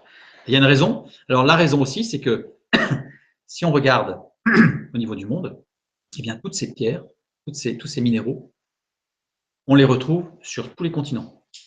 Ça veut dire que le pectoral symbolise non seulement les 12 tribus d'Israël, puisque chaque pierre a un nom d'une tribu, mais symbolise aussi, de par le minéral choisi, la totalité de l'humanité. Donc le sacrificateur portait sur sa poitrine, donc sur son cœur, la totalité de l'humanité. Voilà. Donc ça, c'est les petits clins d'œil que je fais rapidement, ceux qui veulent regarder. En tout cas, Satan, eh bien, c'est lui qui a mis en place, il n'a pas inventé, il a mis en place, suivant les plans donnés par Dieu, par le Logos, il a mis en place la structure minérale des pierres cristallines. Voilà quelques exemples de structures géométriques, c'est extraordinaire. Ceux qui font de la cristallographie sont émerveillés de voir cette structure extraordinaire des minéraux, et en particulier des minéraux cristallins, donc au niveau géométrique avec des rhomboèdres, avec des choses parfaites d'un point de vue mathématique, et c'est fait par hasard, entre guillemets, selon les scientifiques. Donc en fait, la Bible nous dit que c'est Satan qui a mis en place, sur l'ordre de Dieu, avant sa chute, toute cette construction minérale. Continue. Maintenant, c'est surprenant parce que quand on lit le texte, on est un peu surpris de voir tu étais couvert de toute espèce de pierres précieuses. Alors on a une liste. Puis d'un coup, il y a les tambourins qui arrivent là, les flûtes qui étaient à ton service, préparés pour le jour où tu fus créé. Tambourin, tout PK. Tout PK, c'est un apax. Évidemment, c'est un apax. Tout PK s'écrit de différentes façons dans toute la parole de Dieu. On a top avec le fait pointé, on a top avec le tav et le fait non pointé, et on a le top avec le tav pointé et le fait non pointé. Mais on n'a jamais le tav et le fait pointé. Sauf pour Satan. Pourquoi? Parce qu'en fait, l'écriture je dirais presque avec une faute, faite pour Satan, reprend la totalité des écritures possibles. Or, cette écriture désigne tous les instruments rythmiques. Satan était le responsable de la musique rythmique céleste. Et les flûtes. Une kabeika. Une kabeika, un apax, évidemment.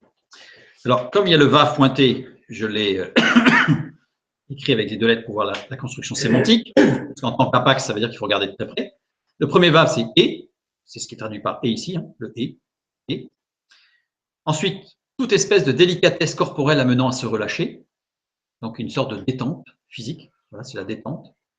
Donc, c'était l'objectif de la musique céleste. Hein, c'était la détente. C'était de se sentir bien.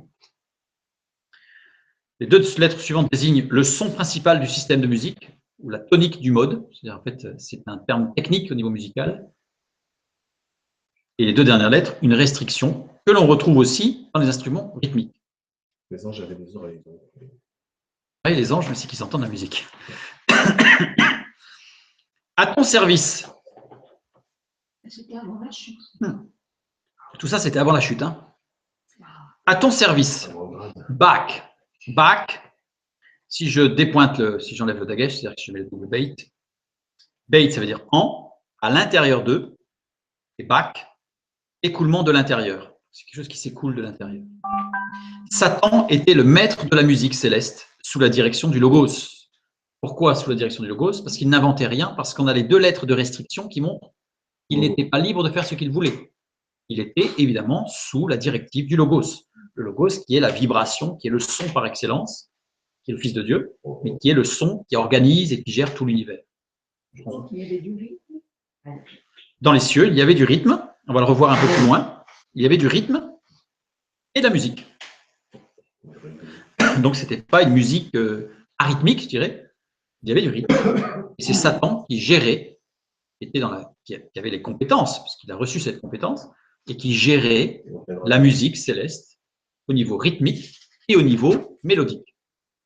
Puisqu'il avait ce qu'on a appelé, nous, ce qui a été traduit par les flûtes, en fait, ça montre qu'il avait toute l'espèce de délicatesse mélodique avec les tonalités qu'il fallait pour pouvoir amener à quelque chose qui détende, qui enlève les tensions et qui détende.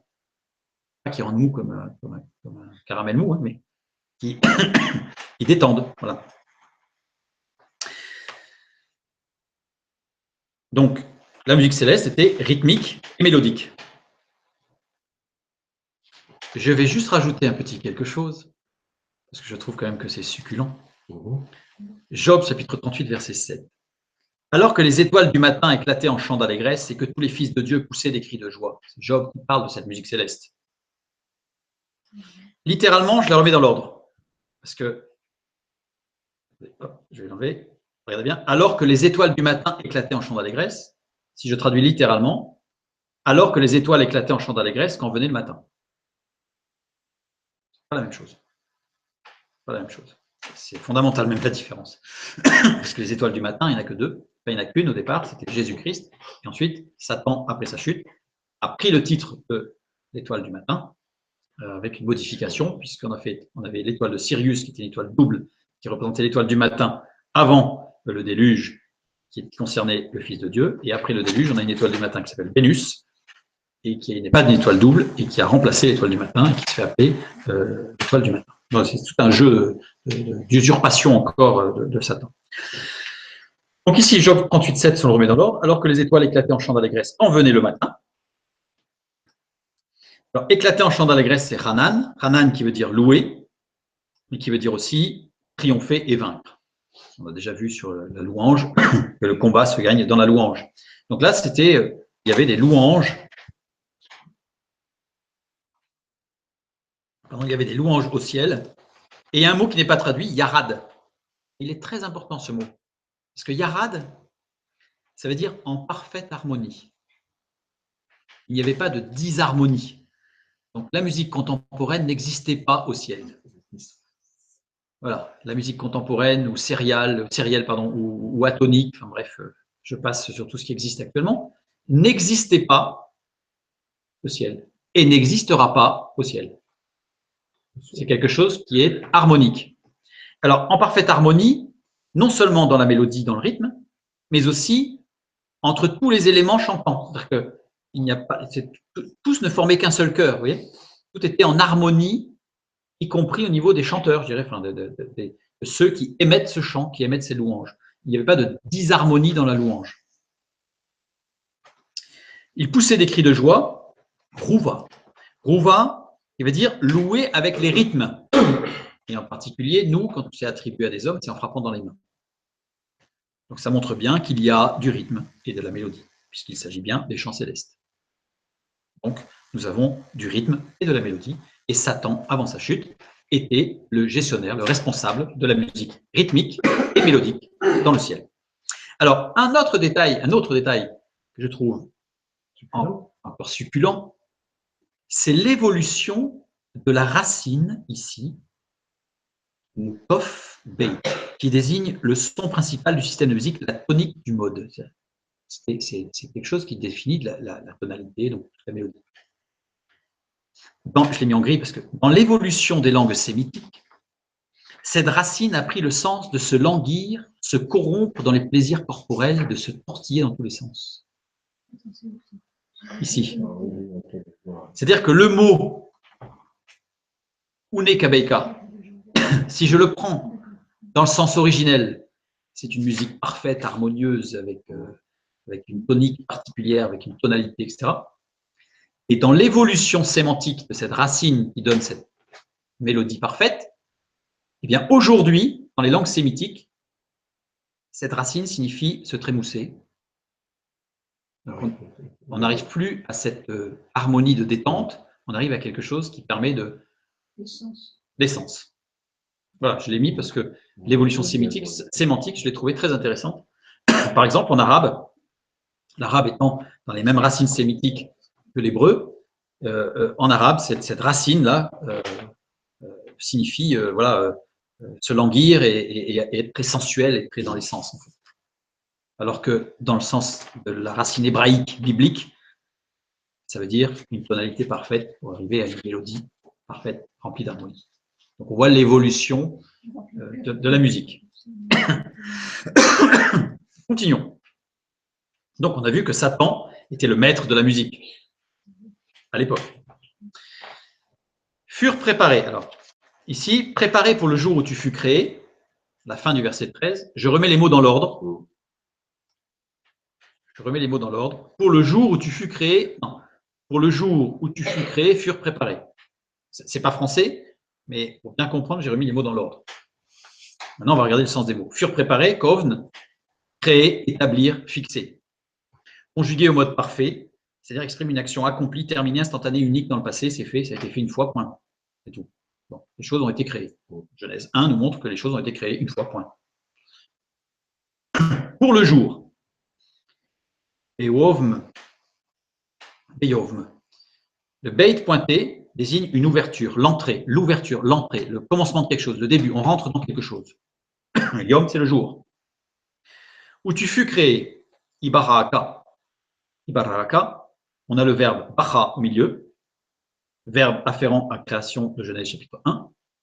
Quand on a étudié la Genèse, on a vu qu'il y a 3 fois l'utilisation de bacha, la création de la matière, création de l'âme et création de l'esprit pour l'homme, l'âme pour les animaux, la matière pour le reste.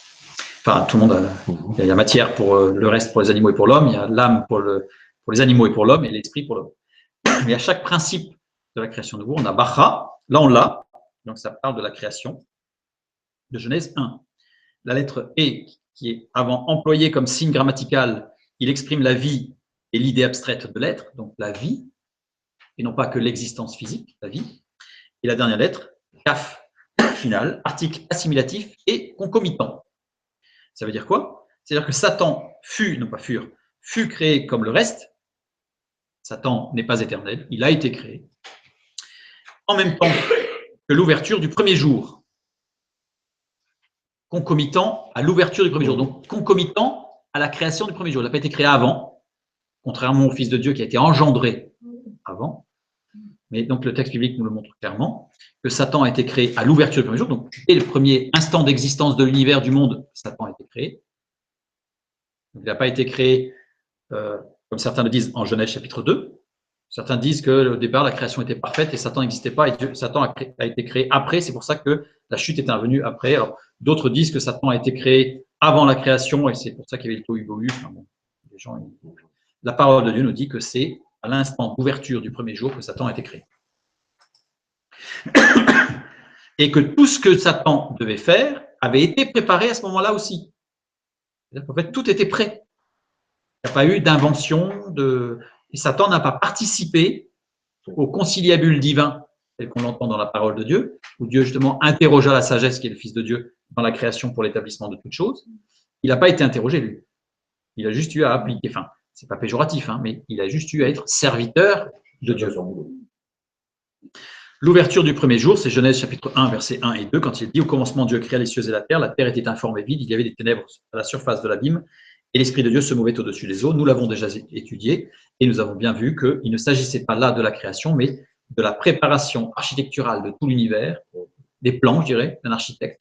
Je prends toujours l'exemple d'un architecte qui a fait les plans d'une ville, et qui dit « Voilà ce que je vais faire », et ensuite il le fait.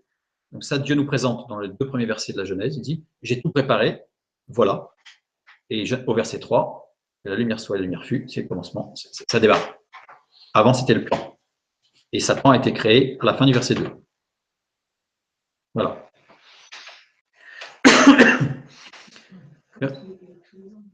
Et tous les anges aussi. Sur toute l'armée angélique, tout a été créé là.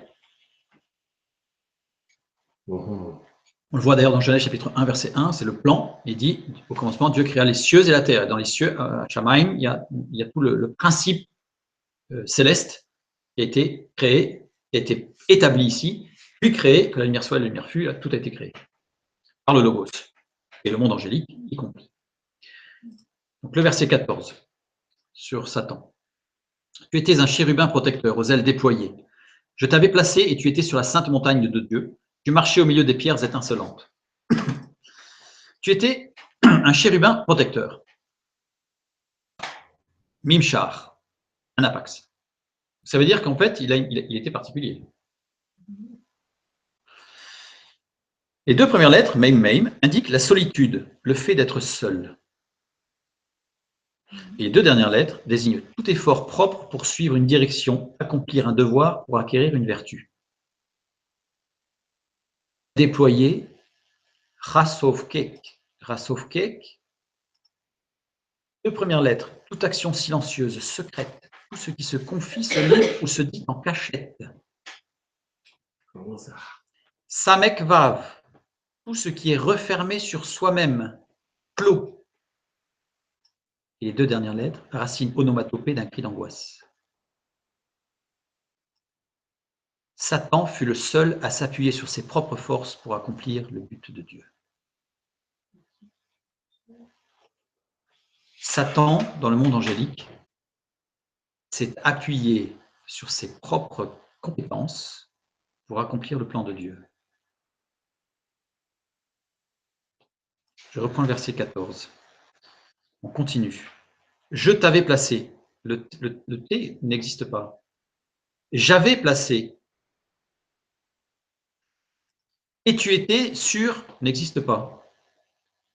Littéralement, j'avais accordé ou j'avais permis la sainte montagne de Dieu. Littéralement, la montagne sainte de Dieu, et non pas la sainte montagne. Vous allez voir que ça change. Puisque le mot sainte, c'est Kodesh, à Kodesh, le saint, qui vient d'une racine, enfin d'un mot, qui veut dire mise à part du reste pour une mission particulière. C'est la montagne sainte de Dieu, c'est la montagne mise à part pour une mission particulière. De la racine Dalet E, se séparer pour se joindre à. Ça veut dire que Satan s'est replié sur lui-même pour s'appuyer sur ses propres forces pour accomplir le plan de Dieu, et que Dieu a placé, lui a accordé la montagne pour qu'il se sépare de quoi? De lui-même, et qu'il se joigne à qui? À Dieu. Donc même Satan, quand il a commencé, on va le voir juste après, quand il a commencé à s'enorgueillir, Dieu l'a interpellé. C'est-à-dire que même Satan, avant sa chute, Dieu a interpellé Satan. Donc même Satan a eu sa chance, je dirais. C'était une question qu'on pouvait se poser. Oui, c'est ça. La parole de Dieu nous y répond. Dieu a interpellé Satan en lui disant « Attention, je te mets sur ton chemin, je mets quelque chose sur ton chemin, qui est la montagne sainte de Dieu. » Donc c'est la montagne qui est le symbole, c'est là qu'on va retrouver la révélation de la loi, Moïse qui monte sur la montagne, etc. Donc c'est toujours cet élément que Dieu pourvoit et met en place pour nous interpeller et pour nous permettre de nous séparer. Et on voit bien que la montagne, Lot, quand il est monté sur la montagne, s'est séparé de la vallée de Sodome et Gomorrhe. Nous faire monter sur la montagne, en général, ça nous fait un peu tirer la langue parce que c'est difficile, mais ça nous permet de nous séparer du monde qui est dans la vallée pour nous joindre à qui? À Dieu. C'est ça, la montagne. D'autre part, quand l'homme s'appuie sur ses propres forces Ah pour ben. accomplir le but de Dieu, il singe Satan. Quand l'homme s'appuie sur ses propres forces pour accomplir le but de Dieu, il singe Satan et il aboutit à la chute, à zéro, à rien, à l'anéantissement. Ce n'est pas ça que Dieu veut. Dieu ne cherche pas à ce que ce soit fait. Dieu cherche à avoir des gens qui se joignent à lui pour ne former qu'un avec lui. Parce que maintenant, on a la grâce. Mais Satan, lui, est-ce qu'il avait la grâce? Là, il avait la possibilité de. Est-ce que la grâce existe? Là, il avait la possibilité de revenir à Dieu. Et parce que la preuve, c'est que tu marchais au milieu des pierres. Pierre, Abnei. Abnei, une écriture très particulière que l'on retrouve que quelques fois dans la parole de Dieu et qui désigne toujours des pierres de témoignage. Les pierres du pectoral sont appelées Abnei, ou il y a certains mémoriaux qui sont appelés Abnei. Donc à chaque fois que c'est quelque chose qui doit rappeler quelque chose que Dieu a dit, que Dieu a fait, la grâce de Dieu, l'amour de Dieu, la rédemption possible, ce sont des pierres qui sont Abnei. Et tu marchais au milieu des Abnei.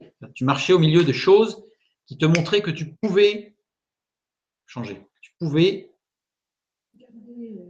revenir à Dieu. Construction du mot, Ab, veut dire le Père, et les deux dernières lettres, état de ce qui est cru. État de ce qui est cru du verbe croire. Le Père est cru. Si on croit au Père, dans la parole du Père, alors on reçoit le Fils. Si on croit au Fils, on a le Père. Cette construction, et en plus, ces deux lettres, les deux dernières lettres, ici, il y a un jeu de mots en plus, c'est que le mot Pierre, en général, c'est Eben. Eben qui veut dire fils de aussi, dans sa construction. Et là, les deux dernières lettres, en fait, si on rajoute la lettre nun, c'est-à-dire l'engagement total personnel, alors ça forme le fils, ça forme le mot fils du Père. On devient fils du Père si on s'engage pleinement dans ce que Dieu a fait au niveau de ce qu'il nous a enseigné. Donc les abnés, les pierres qui témoignent. C'est pour ça que Jésus a dit, de ces pierres-là, je pourrais vous faire des enfants de Dieu, parce que ces pierres, c'est Eben, et de ces pierres-là qui viennent des enfants de Dieu, c'est Abnei. Donc vous voyez, il y a tout un jeu de mots en fait en permanence. Tout est lié. Tout est lié. Et donc ces pierres-là, qui sont des témoignages que Satan a eu sur son chemin spirituel, c'est pas une route, hein, mais sur son état, sur son évolution, sur cette conversion, sur transformation, eh bien, il a eu des choses établies. Dieu lui a permis d'avoir des choses qui lui disaient attention, attention, attention. N'oubliez pas que nous sommes ici dans la limite de l'éternité. Donc, ça veut dire que le temps n'a pas de notion. Hein. Nous sommes dans le monde spirituel. Donc, il n'y a pas de notion du temps. Le libre arbitre, il n'en avait pas non plus. Et là, il avait le libre arbitre, puisque là, il lui a donné la possibilité de rentrer en lui-même. Oui, voilà, à ce moment-là, mais avant, dans ce qui et ces pierres étincelantes, elles ne sont pas étincelantes. En fait, c'est Esh, le mot étincelant. Or, Esh, feu qui par une petite braise embrase, réchauffe, éclaire. C'est-à-dire que Esh, c'est un feu particulier. C'est un petit feu, celui que Dieu n'éteint jamais, qui vient rallumer et qui vient mettre le feu dans le sens, non pas incendier, mais raviver et remettre la flamme. Donc, toutes ces pierres étaient là pour raviver en Satan lui-même cette flamme, en disant attention, tu n'es pas sur le bon chemin. Et ici, tu marchais au milieu des pierres étincelantes. Marcher, c'est italaketa. Littéralement, tu faisais des allées et venues avec ces pierres. C'est-à-dire qu'en fait, tu hésitais, tu étais dans le doute.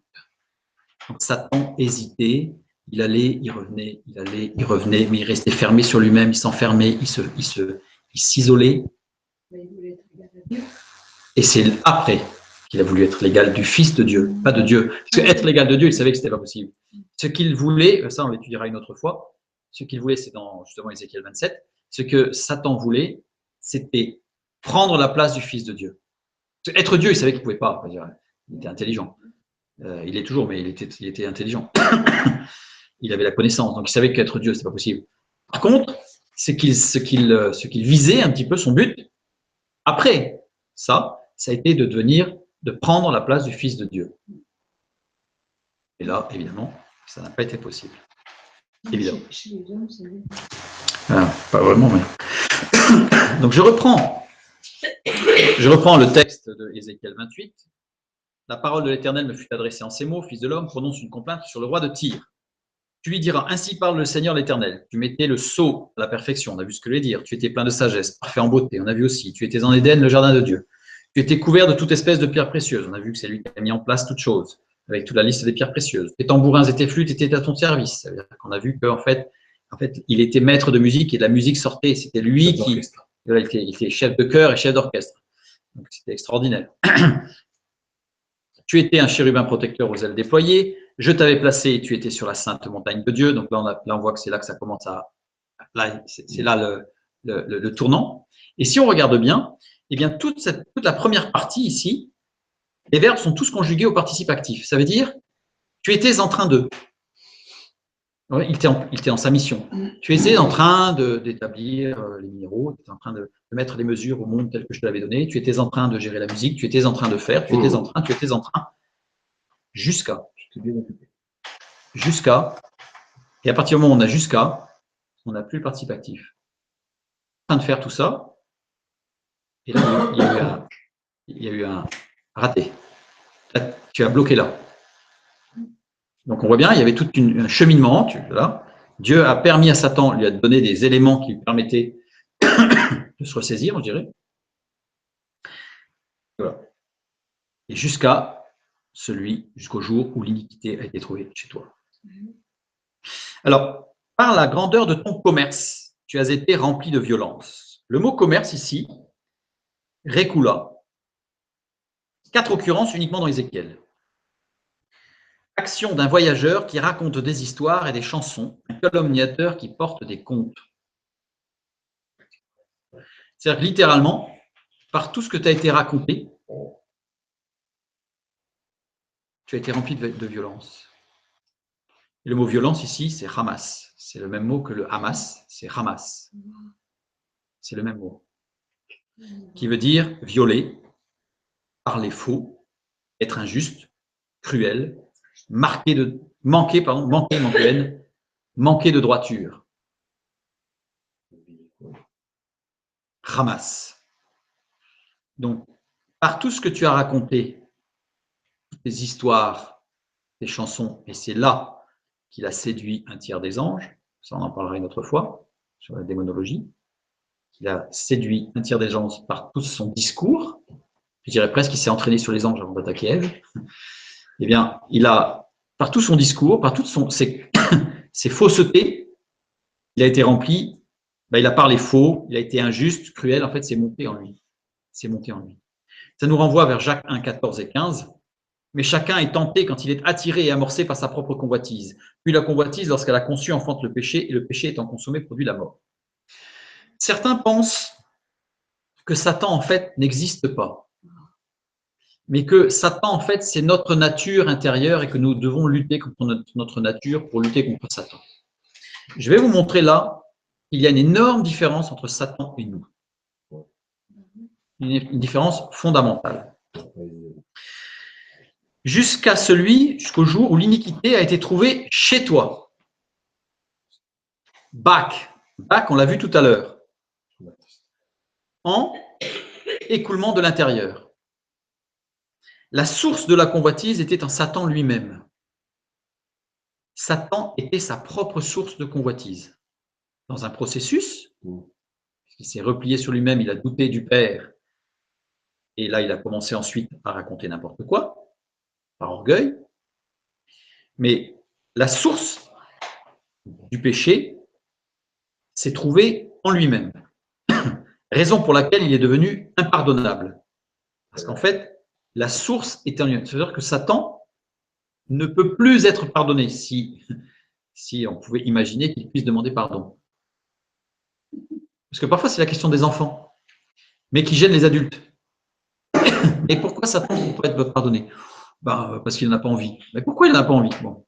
Non, en fait, ce n'est pas qu'il n'en a pas envie, c'est que, étant lui-même la source du péché à l'intérieur de lui-même, il est lui-même péché. Donc, il ne peut pas être pardonné. Il ne peut plus. Oui, c'est l'homme de péché. Il est péché. Mais ça, c'est pour l'Antichrist, parce qu'il sera envahi, il sera possédé par l'esprit satanique. Alors que si je reprends Jean 1, 14 et 15, justement, Jacques, pardon, mais chacun est tenté quand il est attiré. Le verbe tenter ici, c'est peirazo. Peirazo, littéralement, essayer si quelque chose peut être fait. Si une chose, pardon, peut être faite. Quelque chose qui est hors de moi. Remarquez bien, la tentation, c'est essayer si quelque chose peut être fait. C'est-à-dire que souvent, c'est allez, on essaye.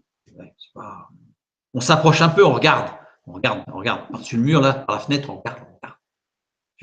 Ou alors, je mets mes mains devant mes yeux, mais j'écarte les doigts. J'ai mis les mains devant les yeux, c'est pas ma faute si mes doigts se sont écartés. C'est l'idée, la tentation, c'est l'idée d'aller essayer. Il faut bien essayer une fois quand même pour savoir. Hors de moi. Donc quelque chose qui est hors de moi. Et c'est bien repris dans le texte de Jacques, puisque chacun est tenté. Donc a envie d'essayer en fait. Enfin, veut essayer si quelque chose peut être fait. Quand il est attiré, on n'est pas attiré par quelque chose qui est en nous, si on implose. On est attiré par quelque chose qui est à l'extérieur. On est attiré. Et ce verbe attirer, être attiré, exelko, être leurré comme à la chasse et à la pêche. C'est un terme technique. Un leurre permet de faire sortir un animal et de la même façon, un homme peut être leurré par rapport à sa sécurité envers le péché. Non. Je suis parti en Seigneur, pas de problème. Que celui qui est debout prenne garde de tomber. Donc, n'allons pas, comme on dit l'expression, jouer avec le feu, parce que qui joue avec le feu se brûle. Donc ici, c'est cet aspect-là d'être leurré. C'est plus fort qu'appâté. Leurré, il y a l'idée d'illusion, d'être trompé aussi sur la marchandise. C'est-à-dire qu'on pense que ça a l'air drôlement bien, comme disait Ève, le fruit avait l'air bon. Il a été leurré. Et c'est parti. Et je vais essayer pour voir. Je vais juste m'approcher pour voir si je peux. Non, je ne vais pas le faire, mais c'est juste pour voir si je peux. C'est trop tard. On est déjà là, ça y est. On a commencé à tomber dans le piège. Donc, il est attiré et amorcé d'éléazo. Éléazo, attrapé par un appât, encore un terme technique. Donc, on voit bien qu'on reste dans le même registre. Donc, il est leurré, attrapé par l'appât. Donc là, c'est amorcé, c'est-à-dire que ça y est, il est attrapé. Mais quels sont les appâts? L'Épître de Pierre nous le donne de façon extraordinaire. Avec des discours enflés de vanité, il amorce par les convoitises de la chair, par les dissolutions, ceux qui viennent à peine d'échapper aux hommes qui vivent dans l'égarement. Ils leur promettent, la liberté, quand ils sont eux-mêmes esclaves de la corruption, car chacun est esclave de ce qui a triomphé de lui. Nous avons ici les leurs. Les leurs. Combien de fois dans le monde, ah non, moi je ne donne pas mon cœur à Jésus, je veux être libre. Je veux être libre. Le leur. En fait, ils sont esclaves de leur convoitise, esclaves de leur chair. C'est un piège, c'est un leurre. Et déléazo désigne aussi, attention, ce qui a été attrapé, puis mis sur le crochet pour attirer les autres. C'est-à-dire que la technique du diable, c'est d'en faire tomber quelques-uns, et par ceux qui sont tombés, d'en faire tomber d'autres. Il y a un effet domino là. D'où certains textes de la parole de Dieu qui nous disent, alors c'est à prendre bien sûr dans le sens littéral et profond de cette parole, de s'éloigner de certains frères et de certaines sœurs dans certains cas. Parce que s'ils chutent, il faudrait étudier tout le passage pour bien comprendre que dans certains cas, il faut s'en éloigner parce qu'ils vont nous amener à la chute. C'est le piège. Ça fait partie des pièges et des techniques de Satan. Pour l'homme, la source de la convoitise est extérieure à lui-même. La preuve, c'est quelque chose d'extérieur qui est appâté, c'est un leurre, il va vers quelque chose, donc c'est bien extérieur à lui. Raison pour laquelle il est pardonnable par l'œuvre rédemptrice de Jésus-Christ, contrairement à Satan, dont la source était lui-même. C'est l'une des raisons pour laquelle, dans son amour et dans sa grâce, Dieu a créé Satan. Ce n'est pas la seule. C'est une des raisons. C'est qu'en créant Satan, il permettait à l'homme de ne pas devenir un Satan. Puisque l'homme étant tenté par Satan, l'homme a la possibilité d'être pardonné. S'il n'y avait pas eu Satan, l'homme aurait pu fomenter le péché en lui-même et devenir un Satan. C'est l'une des raisons pour laquelle Dieu a créé Satan, ce n'est pas la seule. Mais c'est un acte de grâce qu'il ait créé Satan. Surprenant. Surprenant, c'est une grâce. Dieu nous a fait grâce en créant Satan. Je vous renvoie vers notre étude sur la gloire de Dieu pour le comprendre. On continue. Ton cœur s'est élevé à cause... Alors, je prends juste ce verset parce que c'est un verset qui est surprenant. Je vais le rappeler très rapidement et puis après on va passer à la conclusion. Mais parce que c'est pendant des siècles, on a accusé en particulier les femmes, mais aussi les jeunes hommes, qui étaient beaux d'être des occasions de chute parce qu'ils étaient beaux. Et ton cœur s'est élevé à cause de ta beauté. Donc, il fallait être moche. Quoi. Le mieux, c'était d'être moche, petit, gros, et des boutons. C'était l'idéal, quoi. Non. Ton cœur s'est élevé à cause de ta beauté. Littéralement, le mot beauté ici, c'est yopi. On l'a vu tout à l'heure. Yopi. 5 occurrences, ce qui est complet. Et on a vu que dans Ésaïe 3, 24, on avait l'inverse. L'inverse étant toute force oppressante, cette liberté. Ça renvoie vers un texte de Galates, chapitre 5, verset 13. Frères, vous avez été appelés à la liberté seulement. Ne faites pas de cette liberté un prétexte de vivre selon la chair. Mais rendez-vous par la charité serviteurs les uns des autres. N'utilisons pas la liberté en Christ comme prétexte pour aller voir des choses. Non, moi je ne vais pas tomber. Donc Satan, c'est à cause de cette envie de plus de liberté, c'est-à-dire cette envie de ne plus être sous les ordres de Dieu, d'être indépendant vis-à-vis de Dieu. Et pas à cause de sa beauté. C'est à cause de ce désir de liberté. Tu as corrompu ta sagesse par ton éclat. Comme si on pouvait corrompre sa sagesse par son éclat, par ses compétences. Al, faire l'expérience du personnel. Tu as corrompu ta sagesse, tes compétences, par l'expérience de la recherche de soi-même, de l'orgueil. Je l'ai mis entre guillemets parce que c'est une traduction littérale qui pêche un peu dans le français, mais pour bien comprendre, c'est tu fais l'expérience du moi-je. L'orgueil, racine de tous les maux. Tu as corrompu tes compétences par le moi-je. Dieu a donné des compétences, tu les as corrompues par le moi-je. Voilà. Oui, ben, en général, quand on commence par le moi-je, on finit par toi tu es nul. Quoi. Moi je suis bon. Ça va pas. Donc, qui est Satan et ce qu'il fait aujourd'hui? Satan gérait les modèles de la dimension du monde physique, d'où l'excitation des sens physiques. Il nous attire par ce qu'il maîtrise. Le travail de Satan consistait à mener la création à la complète liberté, d'où l'oppression permanente exercée par Satan et par le monde. Satan a mis en place la structure minérale des pierres cristallines, d'où l'ésotérisme associé aux cristaux, on en parle en permanence, la pierre philosophale, d'où on va retrouver tout ce qui va être destructeur pour l'homme, la radioactivité, c'est les mêmes minéraux, ils sont dedans. On va avoir par exemple les adjuvants dans les vaccins qui ne sont pas nécessaires, mais ce sont les mêmes minéraux, justement, ce sont ceux-là, dont l'aluminium qui détruit. Ceux qui cherchent dans les minéraux la réparation des différents... Ah ben c'est ça, c'est de l'ésotérisme. C'est ça, c'est tout cet ésotérisme mu par Satan qui va utiliser cette cristallographie qu'il maîtrise, puisqu'en fait, elles ont des propriétés, ces pierres, ces cristaux ont des propriétés particulières, en particulier au niveau résonance, fréquence, etc. Elles ont des particularités, mais elles n'ont pas cette particularité d'aller chercher des bien-être et des guérisons, etc. Mais Satan va utiliser, il maîtrise totalement ce sujet. Il était expert dans la matière, c'est lui qui les a mis en place. Donc, il les utilise. Et on le retrouve dans ses actions aujourd'hui, destructrices pour l'humanité, autant d'un point de vue ésotérique, sachant que n'oubliez pas qu'il n'a aucun pouvoir spirituel, il n'a que des pouvoirs d'illusion, je dirais. Et ici, eh bien, en fait, il utilise ses compétences d'antan, je dirais, ces dons qu'il a reçus, il les utilise pour amener le monde à la destruction. Autant d'un point de vue physique, on y retrouve des choses comme la radioactivité, on y retrouve avec l'uranium en particulier, mais ce n'est pas seul. On y retrouve, parce que dans les pierres là dont il est parlé, il y a de l'uranium. On y retrouve, je parlais des adjuvants dans les vaccins. En fait, tout ce qui va être minéralogique, tout ce qu'on va retrouver dans certaines choses, dans les pesticides, dans certains insecticides, on va retrouver tous ces éléments-là. Comme c'est curieux, comme c'est bizarre, ça veut dire qu'en fait, on a la marque, je dirais, de l'ennemi qui montre, de par ce qu'il était, ce qu'il fait.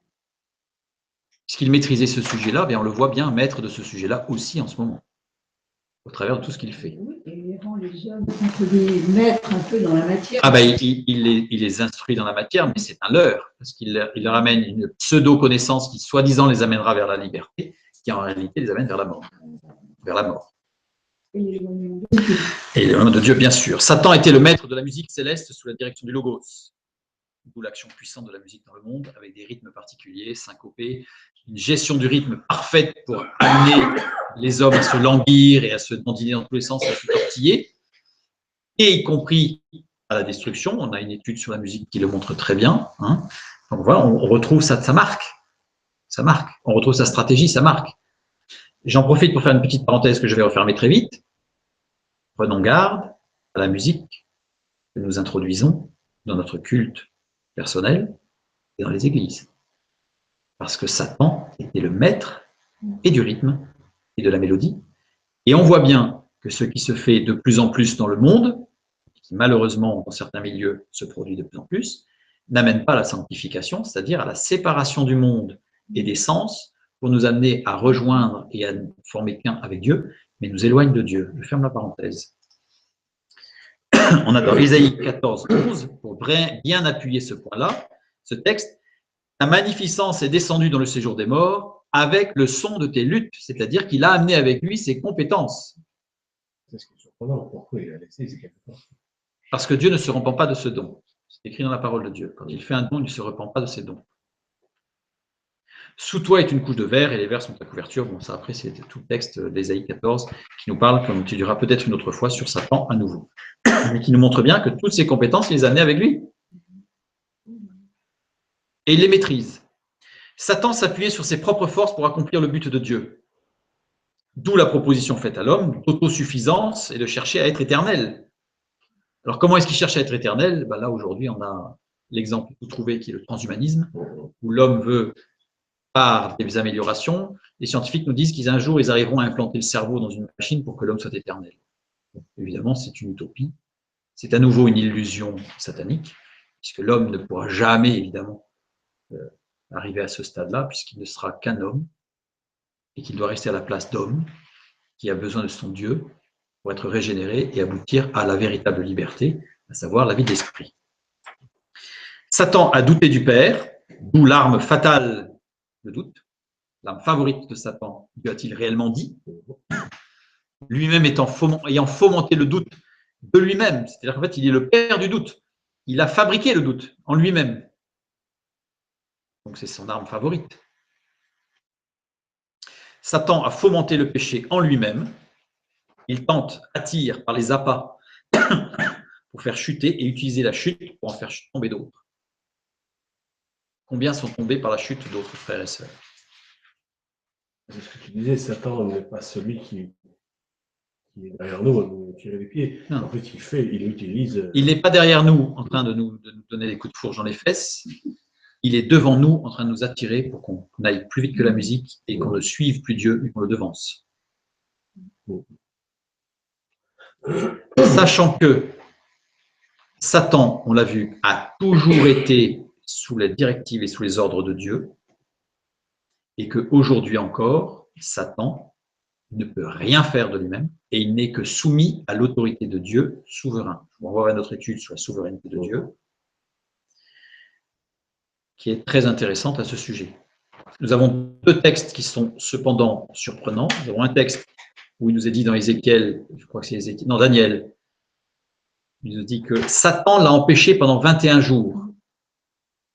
Ça veut dire tout simplement que Dieu a donné à Satan la possibilité, enfin, pas la possibilité, a donné à Satan l'ordre de freiner pendant 21 jours. Pour quelle raison? En étudiant le texte, nous le saurions. Et l'autre, c'est l'apôtre Paul qui dit « Satan m'a empêché de venir vous voir ». Et là aussi, si on étudiait le texte littéralement, on verrait qu'il y a une raison. Évidemment, il y a une raison, et c'est Dieu qui a dit à Satan « Tu fais ça ». Parce que Satan, on l'a vu, hein, est aux ordres de Dieu. Satan n'est que le sbire de Dieu. C'est-à-dire que Satan, il ronge son frein parce que lui, il veut faire du mal, mais il est aux ordres de Dieu. Et il ne fera que ce que Dieu lui dit de faire, et il ne dépassera pas d'un milliardième de millimètre ce que Dieu lui a dit de faire. Dieu a dit ou l'autorisera à faire? Dieu a dit de faire, parce qu'il n'est pas dans l'autorisation, il n'autorise pas Satan à faire quelque chose, il lui dit de faire quelque chose. Parce que Dieu est souverain. Il n'est pas laxiste. Ouais, parce qu'il s'est passé avec comme Job. Job, cité, le texte nous donne l'impression dans Job que Satan vient voir Dieu et dit Dieu, laisse-moi faire un truc, tu vas voir, je vais lui en mettre plein la tête, moi. Et en fait, littéralement, c'est Dieu a appelé Satan et lui a dit Job va être mon témoin et tu vas faire ça à Job, mais voilà la limite, tu fais ça et tu t'arrêtes là. Et quand il sort de la présence de Dieu, le texte en français nous donne l'impression qu'il sort un peu le torse bombé en disant j'ai obtenu ce que je voulais. Le terme en hébreu, c'est un terme qui est rarement utilisé, vous allez comprendre pourquoi, parce que ça veut dire il sort comme ce qui sort quand vous allez déféquer aux toilettes. C'est ce terme en hébreu qui est utilisé quand il sort de la présence de Dieu. Il sort moins que rien, quoi. De la présence de Dieu. Et pas les autres, pas les anges. Satan n'est rien. Il a été vaincu. Il a été vaincu et Dieu est souverain. Donc là, Job, on dit même avant Christ, avant l'œuvre de Jésus-Christ, mais Dieu est souverain. Et Satan n'a aucune prérogative. Absolument aucune. Donc maintenant que nous connaissons un petit peu mieux Satan, nous le voyons au travers de ce qu'il fait, puisqu'il utilise ce qu'il maîtrise, mais il n'utilise pas ce qu'il ne connaît pas. Donc, on le voit, on a fait un petit tableau rapide ici de son œuvre actuellement, je dirais, en place, en action, que l'on peut voir dans l'Église et dans le monde. Que Dieu vous bénisse et à bientôt.